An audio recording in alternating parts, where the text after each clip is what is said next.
Como colombianos amamos nuestro país y nos unimos para seguir adelante, diciendo en una sola voz, avancemos con optimismo, desbloqueando las vías que nos llevan al progreso y pensando en la gente trabajadora de esta hermosa tierra, que necesita un impulso para volver a recuperar la alegría que nos caracteriza, respetándonos los unos a los otros, reconociendo los derechos propios y de los demás, abriendo nuestros corazones al diálogo, y solo así podremos alcanzar la armonía que nos hará renacer, haciendo una vez más que Colombia viva positiva. Positiva, la aseguradora de todos los colombianos. Muy buen día para todos nuestros asistentes. Reciban un cordial saludo de Positiva Compañía de Seguros y Positiva Educa. Soy Angélica Cortés y les doy una muy especial bienvenida a nuestra siguiente acción educativa. Los dejamos en las mejores manos con nuestro experto líder de la comunidad. Sean especialmente bienvenidos. Buenas tardes a todos. Mucho gusto y qué bueno que estén con nosotros en esta acción educativa del día de hoy. La idea es que hoy estamos trabajando con nuestra última sesión de la Comunidad Nacional del Conocimiento en Medicina Preventiva y del Trabajo. Este año ha sido muy interesante en relación con todas las temáticas que hemos logrado recorrer. Nuestra sesión número 12 es sobre el azúcar, la diabetes y los efectos que éstas producen en el trabajo. Entonces vamos a explorar si efectivamente estamos hablando de una limitación o no para el trabajo y cómo afrontarla para poder llegar a evaluarla de manera adecuada. Me presento, soy Cristian Alonso, médico de la Universidad Nacional, con posgrado de la Universidad Jorge Tadeo Lozano en salud ocupacional y con una maestría en investigación. Soy profesor de la Universidad Externa de Colombia, la Universidad Nacional, la Universidad Santiago de Cali, la UDES en Santander, la UJTL y la Universidad de Cuenca en Ecuador y el Instituto Mexicano de Seguridad Social, que es un instituto iberoamericano. La idea es que podamos revisar estos temas que van a ser de suyo interesantes y que vamos a revisar de manera amplia. Les recuerdo que hemos trabajado en temas de promoción de la salud, de medicina preventiva como una herramienta poderosa en la vacunación, el tema de las pausas saludables, los estilos de vida, los alimentos y la prevención en términos del trabajo, el seguimiento a trabajadores crónicos con las ENT y finalmente, durante el último ciclo, trabajamos en todo lo que tenía que ver con las condiciones de salud de los trabajadores, la historia natural de la enfermedad y cómo se trabaja en estos temas. Por cierto, recibí unas notas interesantes de epidemiólogos sobre el tema de hablar de esto en medicina preventiva y del trabajo y les gustó bastante el enfoque.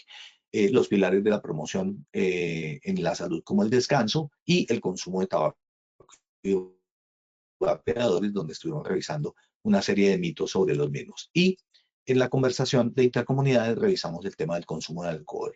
Y finalmente vamos a hablar del consumo de azúcares y la diabetes en el trabajo. Pero como siempre, y para iniciar nuestra acción educativa del día de hoy, iniciemos con una evaluación previa. Muchas gracias, doctor Cristian.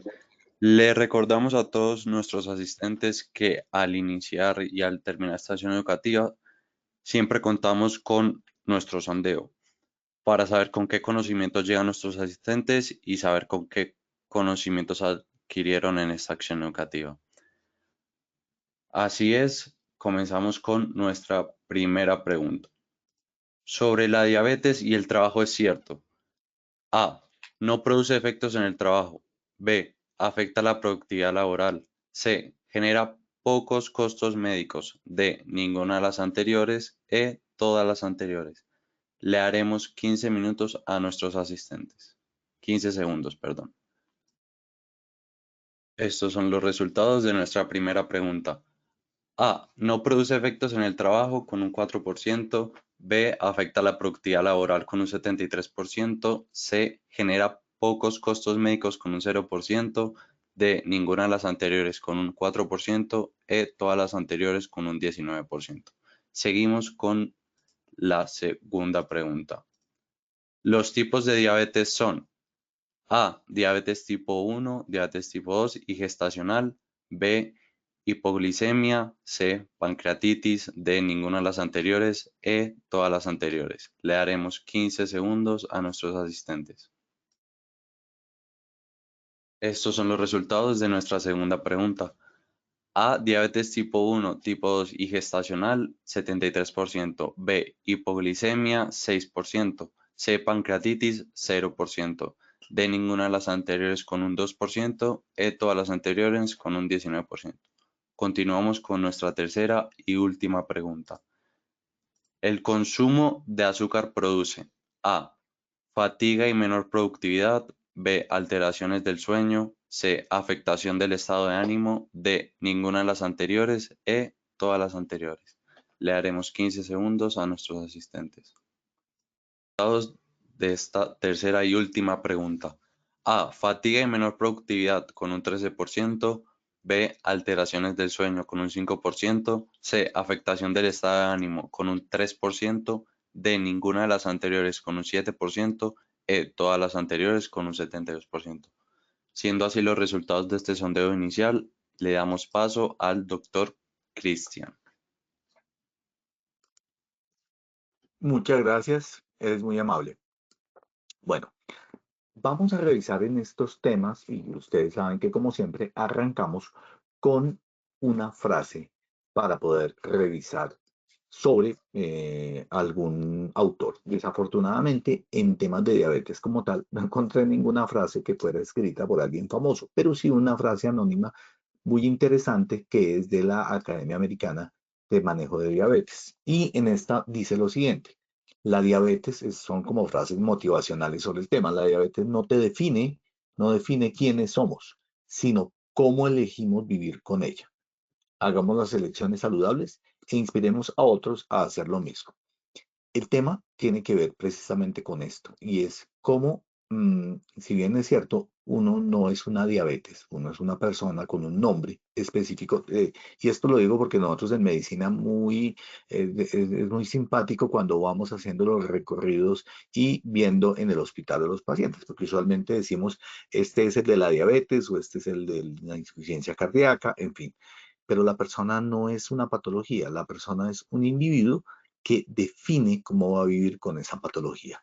Entonces, para nosotros era muy importante darle nombre a las personas, pero para aquellos que tienen diabetes, la idea es cómo van a hacer unas elecciones saludables y cómo van a ser inspiradores, cómo van a ser ejemplos, de alguna manera líderes, pero esa es la idea. Y obviamente la idea es qué pasa en nuestras empresas con este tema. Por ende, lo que vamos a revisar el día de hoy es el consumo de azúcar, la diabetes como tal y cómo afecta a los trabajadores en un momento determinado. La idea es, arrancamos con las definiciones de los tipos de diabetes, que ya vi que ustedes definieron bastante bien, aunque vamos a profundizar un poco en ello.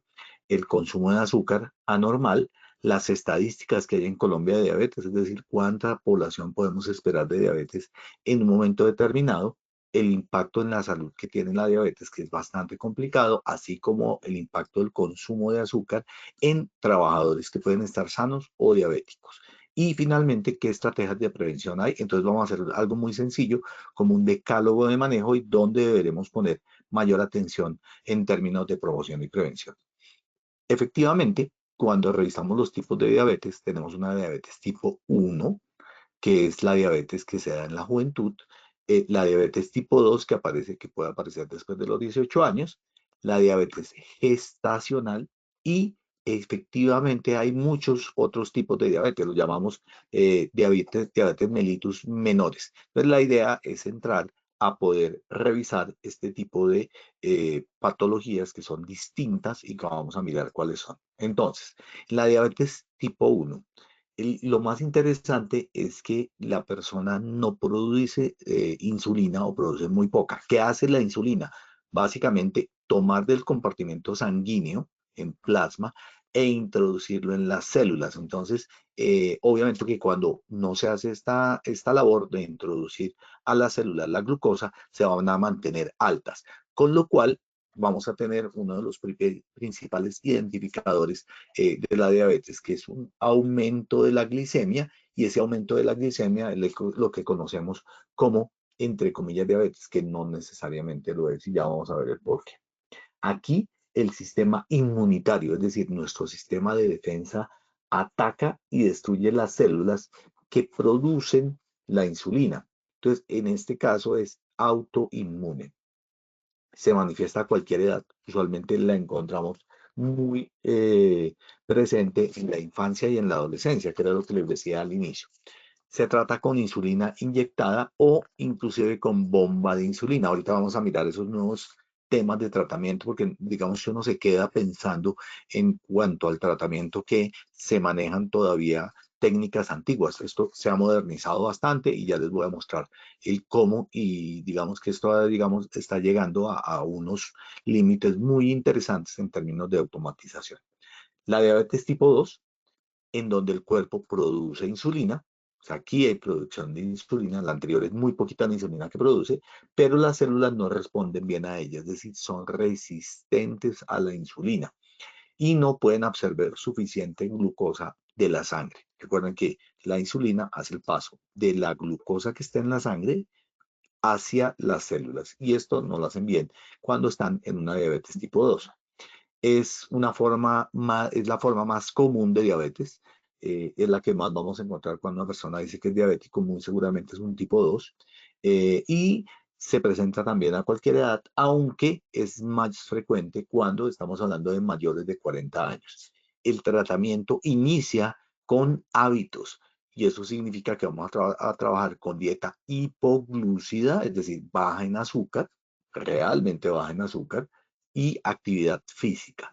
Hay que recordar un tema en cuanto al azúcar, y es que cuando consumimos alimentos sin azúcar, ahí sí no estamos pidiéndole al páncreas que secrete insulina y que luego contrarreste con el glucagón, sino que directamente cuando estamos, y esto es lo que sucede cuando consumimos alimentos con azúcares, como dicen algunas personas de mentira, que son sucedáneos del azúcar, que no son azúcar en realidad, por ejemplo, son los azúcares proteicos, como es el caso del aspartame o de la stevia, que es un edulcorante diferente. Obviamente que estamos pidiéndole al páncreas porque al sentir la sensación del azúcar en nuestra boca e inmediatamente se activa el eje y vamos a secretar insulina. No importa que no tengamos azúcar para meter. ¿De acuerdo? Eso es importante que lo entendamos en cuanto a los hábitos que tienen las personas cuando tienen diabetes. Por otro lado, tenemos otros tipos que no son los principales de diabetes. Entonces, dejamos de hablar de la diabetes tipo 1, tipo 2 y gestacional. Hay además de eso algunas diabetes menores, como las tipos 3A, 3B, 3C, 3D, 3E, F y G. Es decir, tenemos 7 tipos adicionales de diabetes. Son 10 tipos adicionales de diabetes, pero para efectos de lo que estamos trabajando aquí, hablamos de los 3 tipos principales de diabetes, que son las que o con las que más nos hemos familiarizado, aunque no sean las únicas. Es importante mirar que la diabetes gestacional, que no había hablado de ella, es la que se desarrolla durante el embarazo y el cuerpo no puede producir insulina adicional.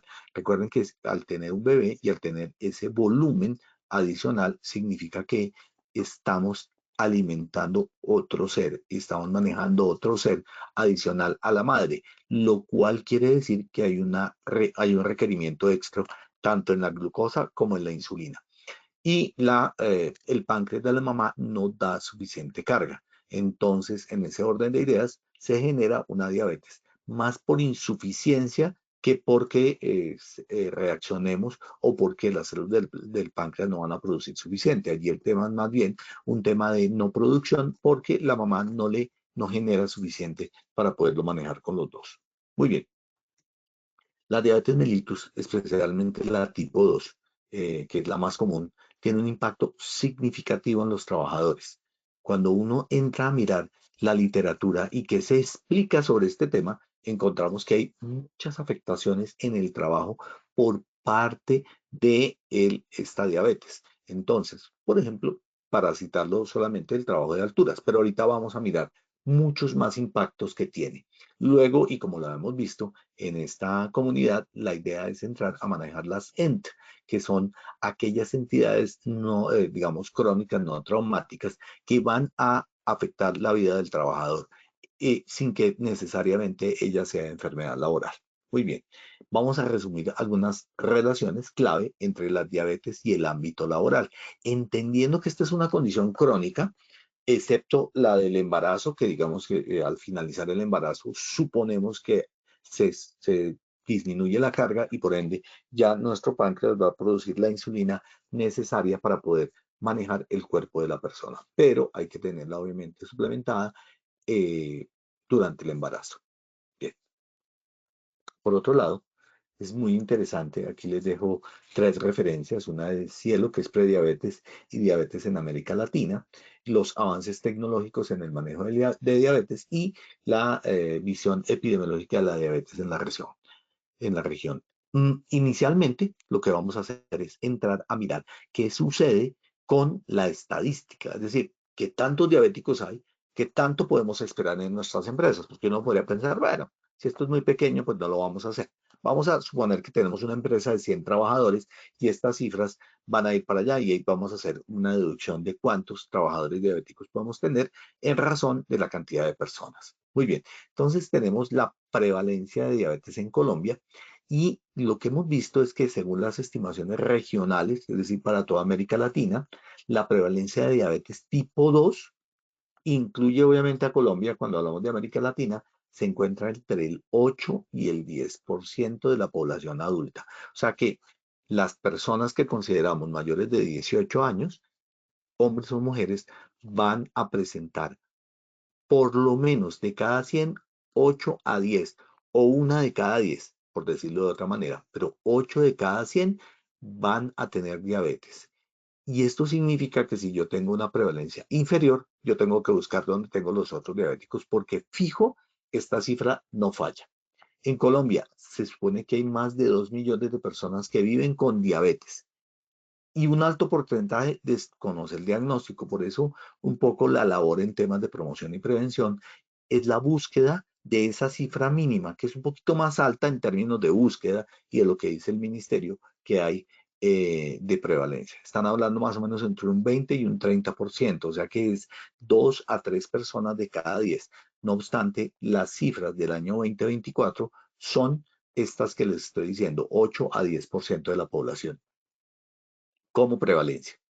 El hecho de que la gente ignore que tiene este diagnóstico y sea diabético termina siendo un peligro, inclusive para nosotros en la empresa. Entonces no es un tema solamente de que la persona tenga o no tenga la diabetes, es que la persona no deja la diabetes cuando llega al trabajo, sino que la trae consigo y como muestran en una propaganda que hay por allí, llega para quedarse. Y eso es importante. Diferente caso es el de la prediabetes. La prediabetes se diagnostica básicamente con una hemoglobina glicosilada que pasa o está cercana al 6. En ese orden de ideas, cualquier persona que tenga 6 o un valor muy cercano a 6 de hemoglobina glicosilada que valora los últimos 120 días de glicemia en el cuerpo humano, esa es la gran ventaja, mira la glicemia eritrocítica, genera la posibilidad de hacer un diagnóstico de diabetes y va a poder hacerlo de manera adecuada, obviamente con otros elementos de tipo de diagnóstico. No es el único elemento diagnóstico, pero sí es el más importante. Entonces, cuando estamos un poquito menos de 6, hablamos de prediabetes. Manejable, tratable, pero estaríamos hablando de prediabetes cuando estemos por lo menos hablando de una hemoglobina glicosilada 6. La prediabetes afecta obviamente también en una población considerable de Colombia y del trabajo. Por ende, es un factor importante en la progresión de la diabetes. Entre más temprano, pues mucho mejor. Digamos que en los nuevos conceptos de diabetes, la idea es que hablamos de una cantidad de disparos del páncreas en cantidad de insulina durante toda la vida. Entonces, no, antes cuando yo estudié medicina, nuestros profes nos decían que las personas, digamos, no se volvían diabéticos por consumir azúcar. Eso es cierto y sigue siendo cierto. No obstante, hoy en día se ha descubierto que efectivamente el consumo de azúcar jala una mayor cantidad de disparos del páncreas y el páncreas tiene algo así como una obsolescencia programada, es decir, que tiene programados un número de disparos para toda la vida. Si nosotros consumimos grandes cantidades de azúcar, pues los vamos a acabar antes de terminar con nuestras vidas, es decir, con la muerte.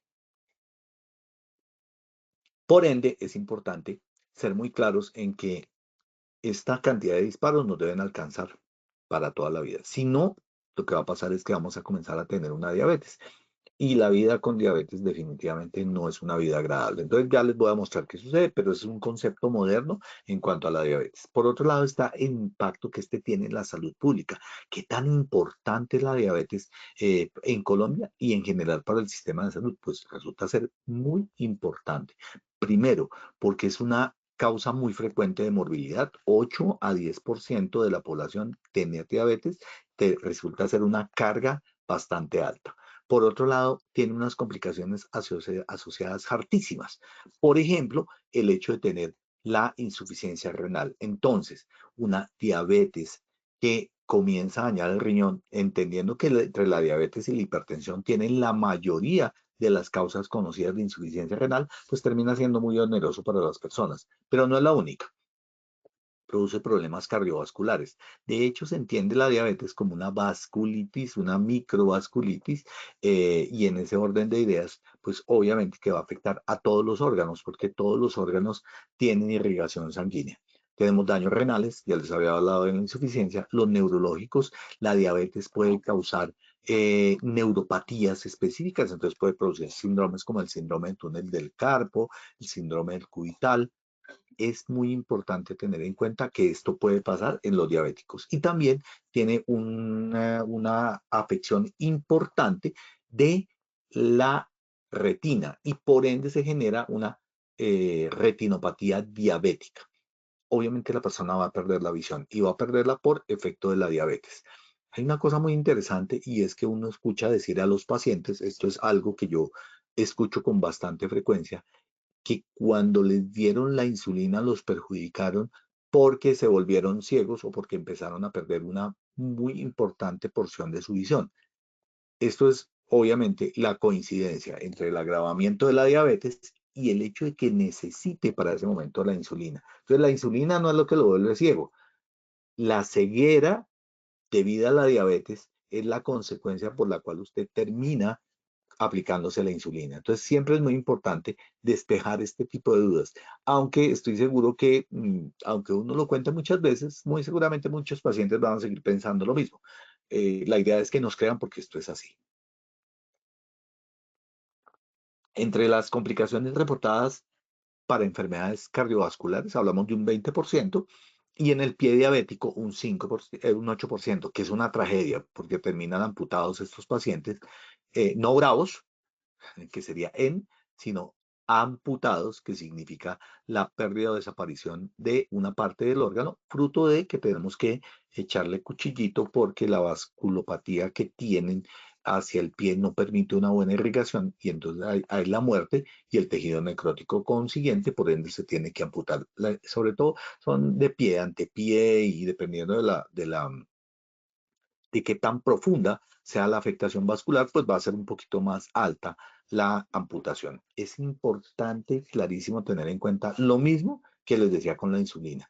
No es que se complicó el pie diabético por la insulina, es que se complicó por la diabetes y tenemos que darle insulina, que es una cosa totalmente distinta. Muy bien, muertes relacionadas con diabetes, pues sí, han venido aumentando.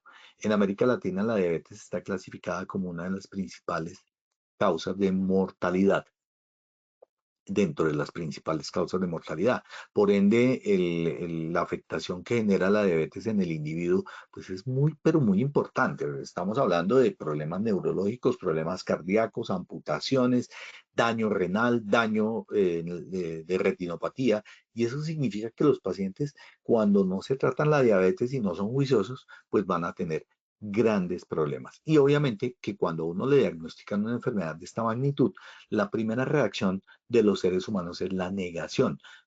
Y en este caso va a ser deletérea, dañina para el trabajador. Bien.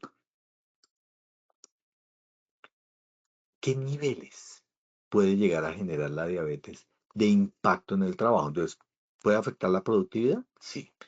Puede afectar en términos de costo y gasto médico y sanitario. Recuerden que cuando la EPS genera el pago, y hablo de EPS porque recuerden que esto es netamente común, cuando genera el pago de la incapacidad, que tiene en cuenta básicamente el pago de ese trabajador, pero no quién lo va a reemplazar.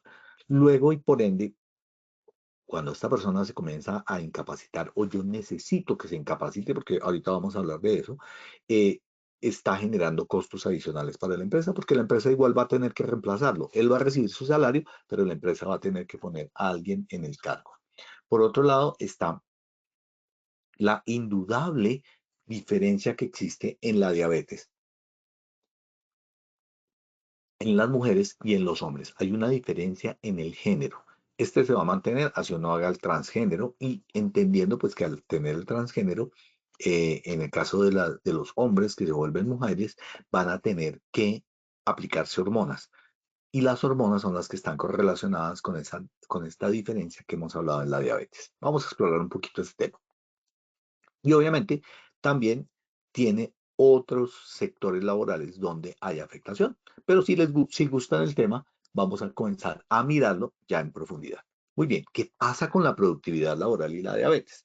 Los trabajadores con diabetes tienen más días perdidos por incapacidad, más ausencias. Las ausencias pueden ser por incapacidad e inclusive puede ser por el tema médico. ¿Por qué? Porque van a tender a ir mucho más a sus controles, cosa que debemos permitirle hacer, pero que obviamente tomarlo en cuenta porque efectivamente genera costos adicionales. Muy bien.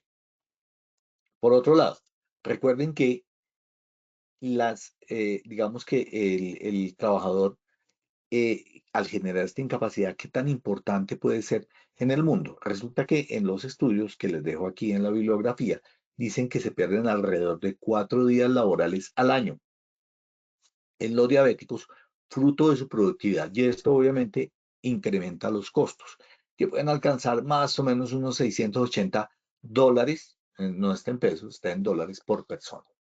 Bien, ¿qué costos médicos y qué aumento del gasto sanitario produce la diabetes?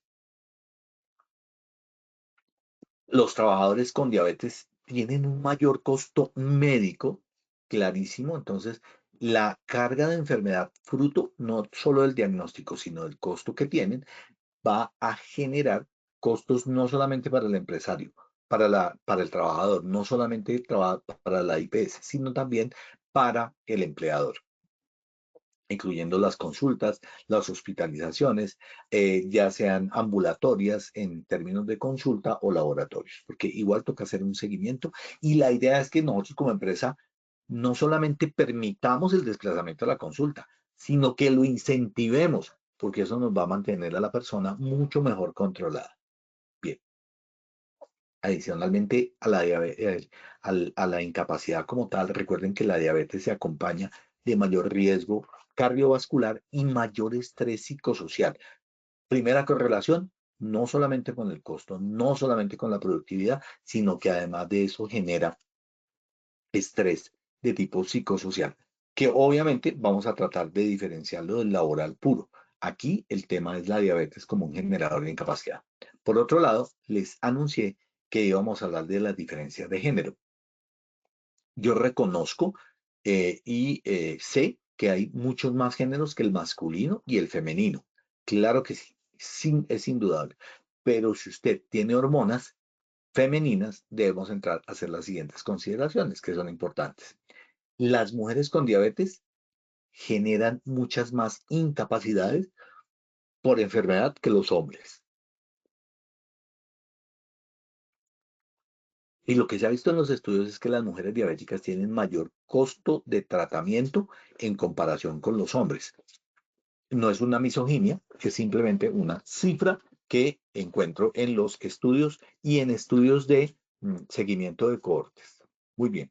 Por otro lado, los trabajadores jóvenes que tienen diabetes van a tener una cantidad mayor de días perdidos por discapacidad temporal y esto obviamente resalta la importancia de tener en cuenta la diabetes correlacionada con el género. Entonces, si yo tengo una empresa que tiene mayor cantidad de mujeres que de hombres, también tengo que mirar cuáles son diabéticas porque estas me van a incrementar el proceso. ¿Por qué sucede esto? No lo hubiera podido simplemente dejar así, pero quiero explicarles un poquito más a profundidad. Entonces, las diferencias metabólicas entre el hombre y la mujer son las mujeres no todas, pero la mayoría tienen mayor porcentaje de grasa que los hombres. Mayor tejido adiposo subcutáneo. Además de eso, parámetros como la lipoproteína de alta densidad y el colesterol, que es lo que llamamos colesterolemia, trigliceridemia, y además de eso, este aumento un poco no sano va a generar obstrucción a nivel de o acumulación de placa ateromatosa que puede derivar en una obstrucción, agravando más el tema. Los hombres tenemos más porcentaje de masa magra, entonces músculo básicamente y hueso. El tejido adiposo o visceral sí está incrementado. Luego, sí tenemos una correlación un poco distinta con la diabetes. Los triglicéridos son más altos y el infarto de miocardio también son más altos. Y recuerden que la diabetes está correlacionada con el estrés ocupacional, aumentándolo. Por ende, va a ser una causa de no solamente de incapacidad, sino también de un aumento de costos desmesurados en su atención y obviamente en cuanto a las consecuencias que tiene para la empresa. Tiene un impacto sobre diferentes sectores laborales. Vamos a ver cuáles. La diabetes varía según el sector ocupacional o laboral o a lo que se dedica la empresa. ¿Qué encontramos? Que, por ejemplo, sectores como el transporte y la logística y la seguridad tienen mayores tasas de diabetes. ¿Entendible? Sí. También por los pésimos hábitos que se tienen a nivel del manejo de lo que estamos consumiendo por parte de el sector construcción, transporte y logística. No solamente eso, sino que sectores como el agrícola tienen unas tasas más bajas. Y recuerden que las personas en la agricultura tienen que caminar más, su trabajo es más pesado y por ende van a tener un mejor manejo de la insulina. Antes se tenía en mente que si uno no hacía 30 minutos diarios de deporte como tal o de actividad física, digamos que no podíamos contar la actividad física, lo cual no es cierto. Hoy en día sí se acumula lo que usted hace en el día, o sea que usted tiene que caminar mucho, esto va a tener y aumenta la actividad física. Y recuerden que hablamos que, uno, que la diabetes tipo 2 es la más frecuente y dos, que reacciona bastante bien al deporte. El deporte en general es una de las mejores medicinas. En diabetes, claro que sí, pero por supuesto que sí. Por otro lado, tenemos lo siguiente, y es que estas personas, como yo les decía, al tener mayor actividad laboral, tienen un mejor hábito y esos hábitos se van a traducir en una incidencia menor de diabetes. Cuanto más deporte haga, obviamente que voy no solamente a controlar si está, sino voy a evitar que se genere. Recuerden que los receptores en músculo de la glicemia son mucho mejores. Entonces, cuando hacemos deporte y hacemos ejercicio, los músculos van a traer mejor la glicemia, los azúcares en sangre. Eso disminuye su incidencia sobre el daño en otros órganos. La diabetes tiene el gran problema que es un desastre. Y es un desastre, ¿por qué? Porque afecta cerebro. Obviamente que genera neuropatía de tipo diabético. Afecta el corazón, obstruye las coronarias y genera acumulación anormal, genera daño de los glomérulos y por ende un paciente diabético puede generar una insuficiencia renal. A nivel de los pies y de los miembros inferiores puede generar por mala circulación, digamos que eso sería algo parecido a esto, obviamente es un poco más complicado, pero vamos a llamarlo así, puede generar amputación, porque no hay una muy buena correlación entre la irrigación que se tiene y la posibilidad que tiene el paciente de manejar el azúcar. Produce neuropatía periférica. Entonces, por ejemplo, podemos tener síndrome de túnel del carpo por diabetes y la retinopatía diabética que va a llevar a ceguera. Entonces, ciego y además de eso con insuficiencia renal, pues gravísimo. Hoy en día tenemos muchas formas de monitorear la diabetes, la glicemia y obviamente por ende la diabetes y el tratamiento. Entonces, aquí les traje un artículo del New England Journal of Medicine que habla de los nuevos dispositivos para medición de glicemia y aplicación de insulina. Estos aparatos que de una vez hacen la medición de glicemia y aplican la insulina tienen la ventaja de que no necesitan tanto la intervención del ser humano y entonces el ser humano no puede decir estoy cansado, estoy aburrido, no me voy a aplicar la insulina, siento que el tema está mal. No, estos lo van a hacer por ellos y es importante tenerlo en cuenta. A mano izquierda y arriba estamos encontrando el primer método, que fue el de la ampolletica que tenía la insulina. Entonces se tomaba con la jeringa de insulina las unidades de insulina y se aplicaban. Obviamente allí no teníamos un control tan estricto. Claro, el endocrinólogo ya había dicho cuánto se tenían que aplicar, pero eso no necesariamente va a redundar en que el paciente lo haga de manera adecuada. Tenemos los pen injector, que en vez de ser una jeringa, tenemos un esferito al cual en la parte superior yo voy a poder graduarle la cantidad y voy a aplicarlo. Eso facilita mucho la vida del diabético. Por otro lado, claro, el diabético en la medida en que va avanzando se va aplicando o con el pen o con la aguja de insulina, la insulina, pero él tiene que hacerse una medición de glicemia. Para eso tenemos los glucómetros manuales de tirilla, donde básicamente la persona se tiene que chuzar con una lanceta el pulpejo del dedo, exprimirlo un poquito para que sangre y de esa gota de sangre yo le paso la tira reactiva y voy a saber cuál es la glicemia que se tiene en ese momento. La glicemia que se tiene en ese momento nos va a indicar qué tipo de tratamiento. Luego la persona tiene que saber qué va a hacer en caso de que esté muy alta o muy baja la glicemia. Estamos hablando de alta glicemia, una hiperglicemia, y baja glicemia, una hipoglucemia. Pero recuerden que la hipoglicemia no es una manifestación de la diabetes, pero no es uno de los tipos de diabetes. Por otro lado, tenemos las bombas de insulina o de ciclo abierto. Tenemos también las bombas de insulina de ciclo cerrado y que administran, no solamente toman la muestra, sino que administran. Últimamente se está teniendo dos mecanismos. Uno es un aparatico específico que es capaz de leer el implante dérmico que le vamos a colocar al trabajador. Entonces, básicamente es una ruedita que tiene una aguja y que al colocarla sobre la piel va a pinchar y va a tomar directamente y durante un periodo de 3 semanas la glicemia. Eso es una tranquilidad bárbara.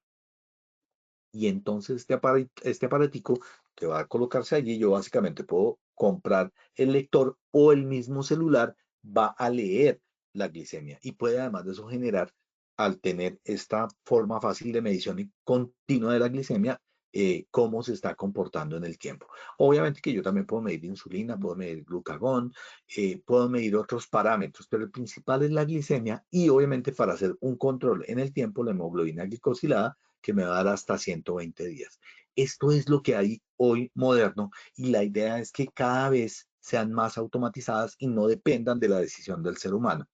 En estos días me vi, un documental sobre el culebro Casanova. Y ustedes dirán, y este hombre se enloqueció, ahora está hablando del culebro Casanova. Resulta que el culebro Casanova era muy amigo de un presentador que tenía un programa en donde él trabajaba que se llamaba Jimmy Salcedo. Jimmy Salcedo muere precisamente por un mal manejo de la glicemia en su diabetes. Algún día no se puede aplicar la insulina y entonces hacen una hiperglicemia que lo lleva a coma. Estando en coma no puede consultar porque vivía solo y termina muriendo. Entonces, obviamente también la hipoglicemia también puede llevarlo, es decir, la baja de azúcar también puede llevarlo a tener complicaciones, pero en general hablamos de lo que ya no vemos, que son los comas cetoacidóticos. Eso era la descompensación total de la diabetes. Muy bien. Una vez sabemos esto, podemos asesorar al trabajador en cómo hacer su control y ese control se vuelve supremamente importante.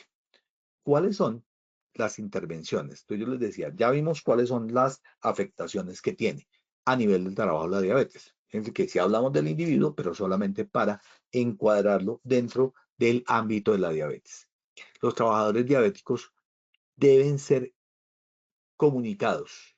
¿A qué? Al sistema de seguimiento. Puede ser un sistema de vigilancia epidemiológica para enfermedad tipo hipertensión o diabetes, en este caso diabetes, y los debo inscribir allí y los voy a seguir. O puedo tener un programa de manejo de las ENT, ya sabemos que son las enfermedades no transmisibles. Y esto se vuelve súper importante porque yo, al tenerlo en cuenta, al tenerlo censado, voy a poderlo ayudar. Por otro lado, el segundo tip que debemos tener en cuenta allí es que además de la analítica periódica, yo debo incluirla dentro de las evaluaciones médicas ocupacionales periódicas. Y obviamente el trabajador no solamente tiene que reportar y decir cómo ha seguido y si es adherente al tratamiento o no, sino que debe facilitar también al médico de seguridad y salud en el trabajo o el médico de la salud ocupacional los controles realizados por parte de la EPS. Específicamente eso es supremamente importante porque resulta que las EPS pueden hacer un cobro por la cantidad de diabéticos que tienen. Si no los detectan de manera adecuada, pues simplemente no van a poder hacer este cobro. Luego ellas están interesadas en hacer el cobro y para eso tienen que hacer un seguimiento del paciente. Por ende, yo debo saber cómo va este paciente en control, si está o no adherente a su tratamiento y cómo lo voy a manejar, dependiendo de cómo esté en estos controles que debe hacer la EPS de las enfermedades crónicas. Siempre el trabajador deberá informar al equipo médico del sistema de vigilancia si ha tenido hiper o hipoglicemias o hiper o hipoglucemias, se dice de ambas maneras, para revisar el grado de aptitud. Miren esto qué tan importante. Yo debo saber si la persona ha tenido un aumento del azúcar, hiperglicemia o una disminución del azúcar, la hipoglicemia. Ambas pueden generar situaciones muy complejas a nivel del trabajador. Muy bien.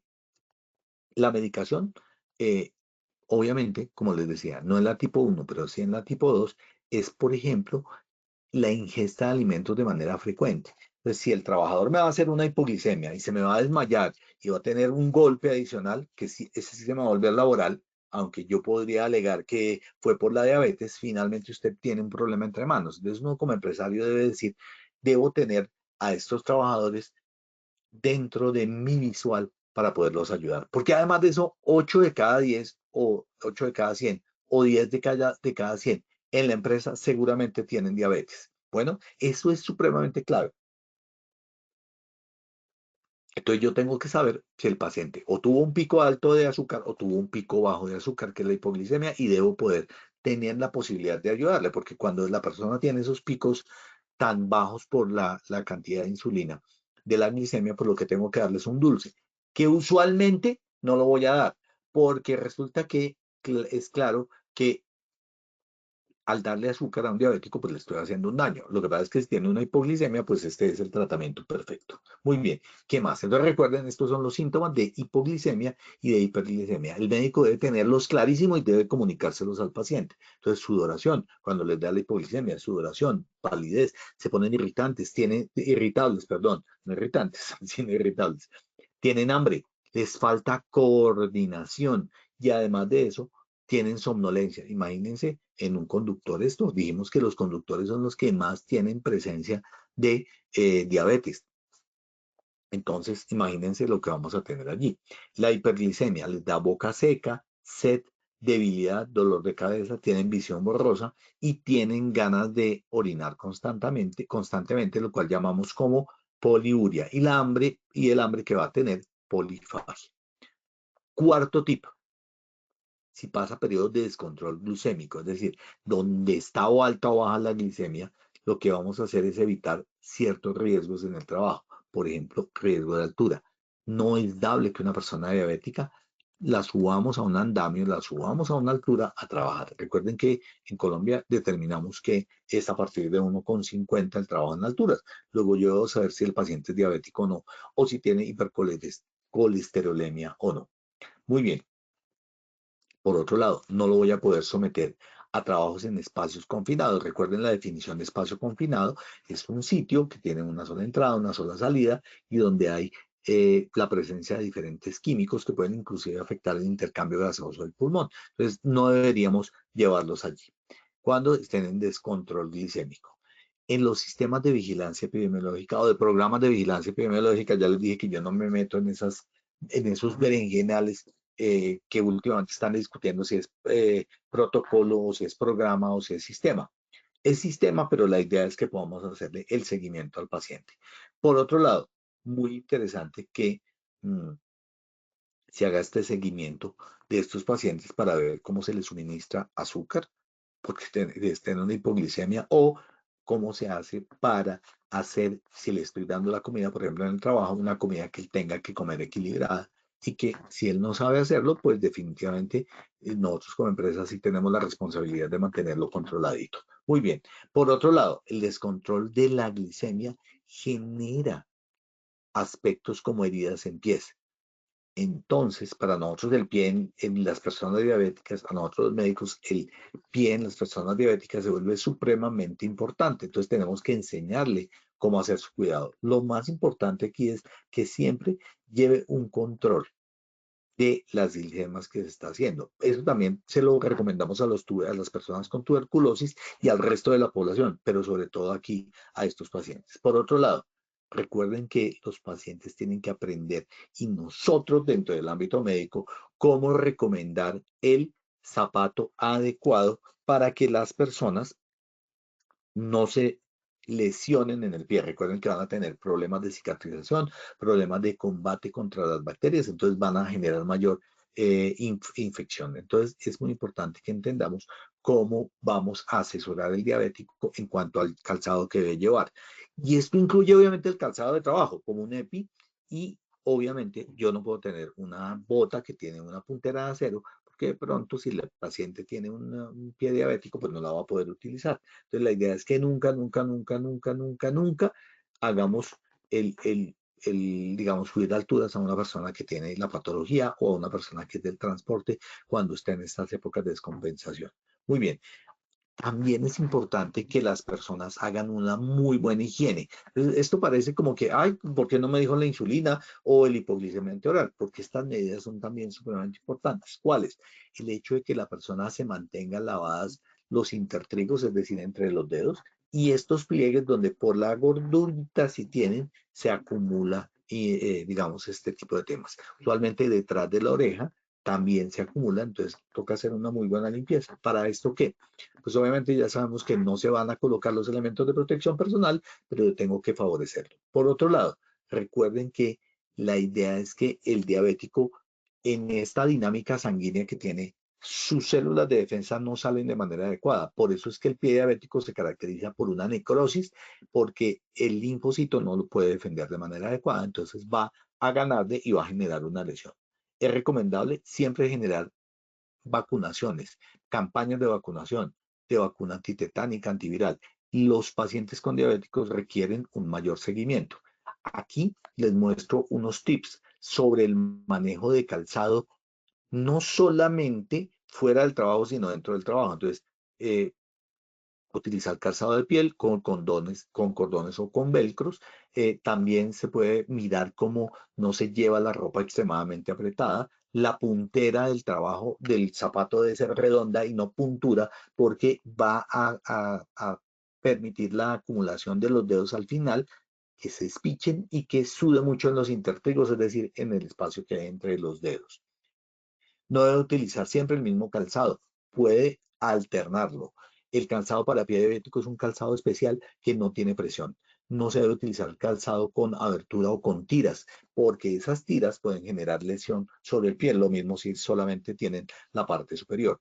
Lleve siempre protegido el pie. Nunca ande descalzo. Utilice calcetines de lana o algodón con costuras elásticas y debo cambiarlos de manera diaria. Digamos que yo siento que hacer esta recomendación como que no cuadra, ¿no? O sea, cambie todos los días y báñese. Pero sí es bastante frecuente que no lo hagan los pacientes diabéticos. Del lado derecho tenemos los diferentes grados de pie diabético. Entonces, grado 0 es un pie normal, grado 1 ya tiene úlceras superficiales, en el grado 2 tiene úlceras profundas, en el grado 3 las úlceras son profundas y extensas y generan abscesos. En la fase 4, en el grado 4, se genera gangrena o necrosis del sector y por otro lado, si se extiende aún más, es muy probable que la necrosis coja todo el pie y entonces tengamos que amputarlo. Allí les dejo esto como unos tips muy importantes en términos del seguimiento. El diabético debe participar sin ninguna excusa en las evaluaciones médicas ocupacionales. Pero ¿quién tampoco debe tener excusa? El médico, que debe saber qué va a controlar y cómo lo va a hacer. Y el otro punto que es clave, y es que nadie se toma o se aplica la insulina o se toma el hipoglicemiante o consume de manera sana los alimentos. Eso lo hace uno mismo. Por ende, un énfasis andragógico es usted es responsable por usted mismo. Por ende, debe hacer cuidado de sí mismo y debe tener unos hábitos saludables como el consumo de frutas y verduras. no el consumo de elementos que son altamente glucemiantes, como es el caso del pan, por ejemplo. Muy bien. Por otro lado, recuerden, ejercicio sí, comida saludable también, pero no cigarrillo y no bebidas alcohólicas. Lo lamento, pero así es.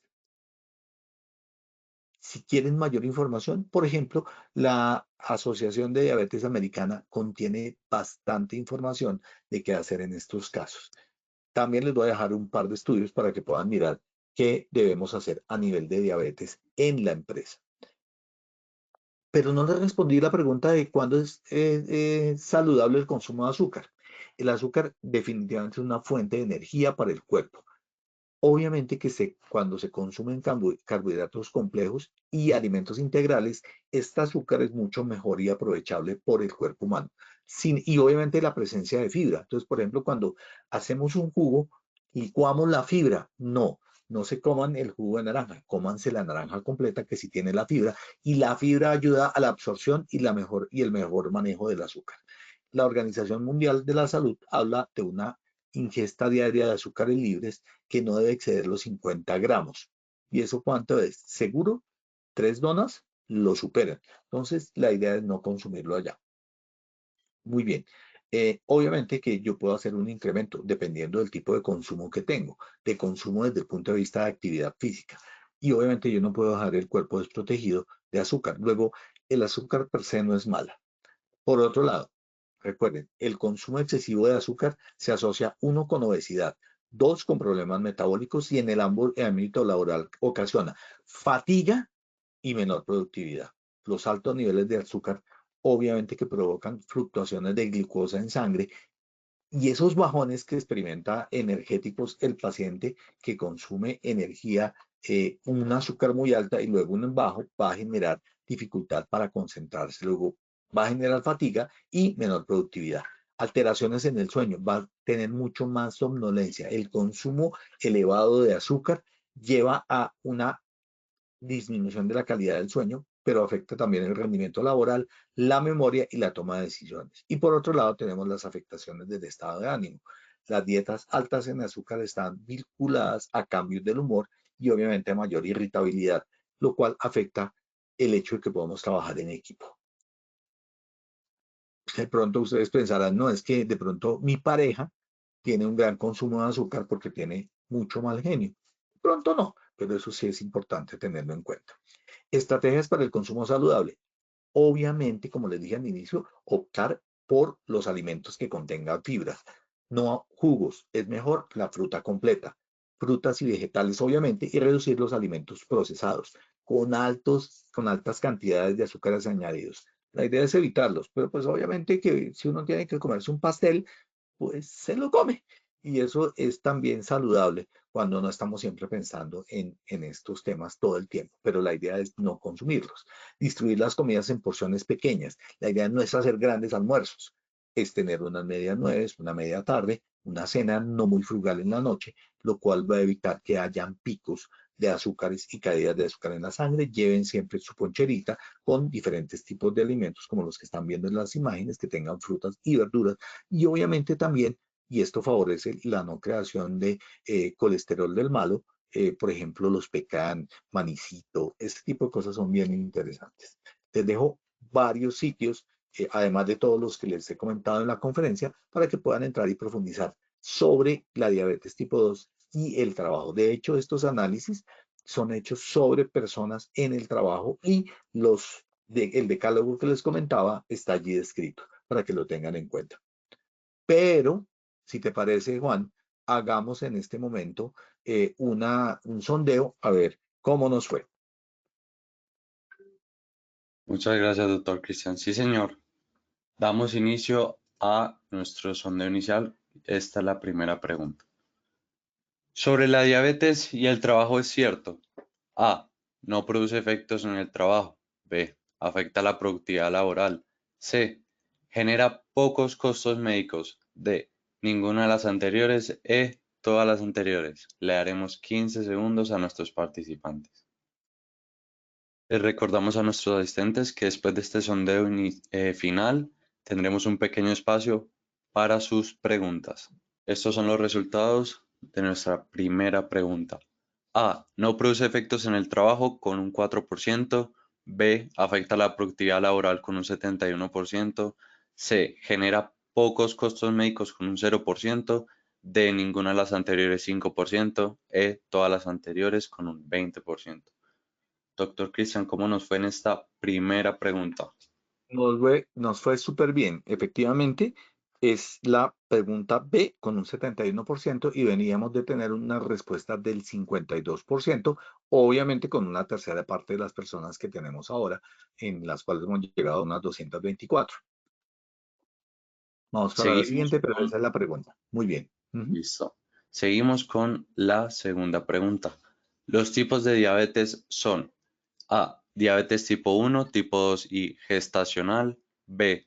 Hipoglicemia. C. Pancreatitis. D. Ninguna de las anteriores. E. Todas las anteriores. Le daremos 15 segundos a nuestros asistentes. Estos son los resultados de nuestra segunda pregunta. A. Diabetes tipo 1, tipo 2 y gestacional con un 79%. B. Hipoglicemia con un 0%. C. Pancreatitis con un 0%. D. Ninguna de las anteriores con un 1%. Y E. Todas las anteriores con un 20%. ¿Cómo nos fue con esta pregunta, doctor Cristian? Muy bien, Juan. Tuvimos una positividad en la respuesta correcta, que es la primera, diabetes tipo 1, diabetes tipo 2 y diabetes gestacional en un 79% y veníamos de un 73%. Y muy importante, algunos colocaron todos. Claro, la hipoglicemia no es un tipo de diabetes, es una consecuencia de la diabetes y la pancreatitis puede generar diabetes. Entonces, digamos que esto, digamos que pudo haber confundido a ese 20% restante de personas que no contestaron en este sentido. Sigamos, Juan. Continuamos con nuestra tercera y última pregunta. El consumo de azúcar produce A. Fatiga y menor productividad. B. Alteraciones del sueño. C. Afectación del estado de ánimo. D. Ninguna de las anteriores. E. Todas las anteriores. Le daremos 15 segundos a nuestros asistentes. Estos son los resultados de esta tercera y última pregunta. A. Fatiga y menor productividad con un 4%. B. Alteraciones del sueño con un 10%. C. Afectación del estado de ánimo con un 1%. D. Ninguna de las anteriores con un 5%. E. Todas las anteriores con un 80%. Doctor Cristian, ¿cómo nos fue con esta última pregunta? Muy bien, pasamos de una respuesta correcta del 72%, que era la última, todas esas eran consecuencias de la diabetes y el consumo de azúcar en el trabajo, a un 80% de respuestas positivas. Creo que ha sido muy bueno, les agradezco a todos nuestros asistentes y solamente les quiero recordar que el día lunes vamos a estar hablando sobre el consultorio médico de empresa. ¿Debemos o no debemos habilitarlo? La responderemos el día lunes y les contaré, si es necesario, cómo se hace la habilitación. Muchas gracias, Juan. Muchas gracias, doctor Cristian, por acompañarnos. Entonces nos vemos el lunes. Así será. Que estén muy bien. Feliz día.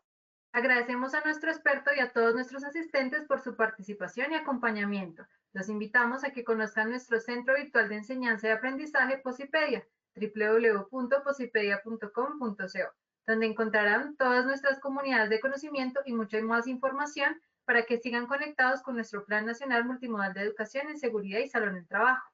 En www.posipediatalleresweb.com podrán acceder a nuestro cronograma de acciones educativas virtuales.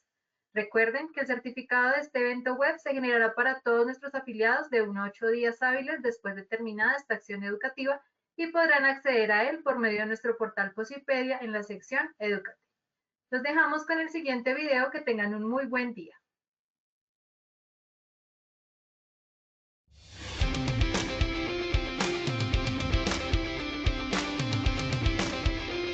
Siempre será un honor estar en estos espacios que como técnicos siempre nos enriquecen. Muchas de las charlas han sido supremamente fructíferas y nos traen conceptos nuevos y nos da un enfoque diferente de la seguridad y salud en el trabajo. Este espacio me ha ayudado a reconocer algunas falencias en temas de equidad de género que tenemos a nivel institucional y gracias a la ponencia puedo llevarme toda esta actualización jurídica y poder empezar a hacer programas dentro de nuestra institución. Al trabajador no solo evitar el accidente de trabajo en la enfermedad laboral, sino mejorar la calidad de vida, y al empresario mostrarle que la inversión en la prevención es rentable para la empresa.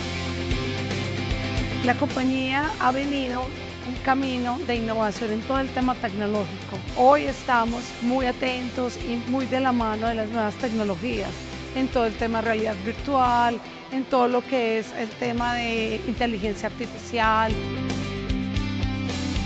Las conferencias todas son supremamente importantes, tienen actualidad normativa, tienen el tema de la alegría, de la felicidad, del comportamiento humano. Es indudable que aporta mucho al comportamiento que debemos asumir como organización, como personas, como trabajadores. Queremos agradecer a la Universidad de Antioquia, a la Sociedad Colombiana en Medicina del Trabajo, la Corporación de Salud Ocupacional y Ambiente, a todas esas instituciones que han venido, que se han convocado y que han dado todo ese soporte institucional para el éxito de este evento Antioquia Más Positiva.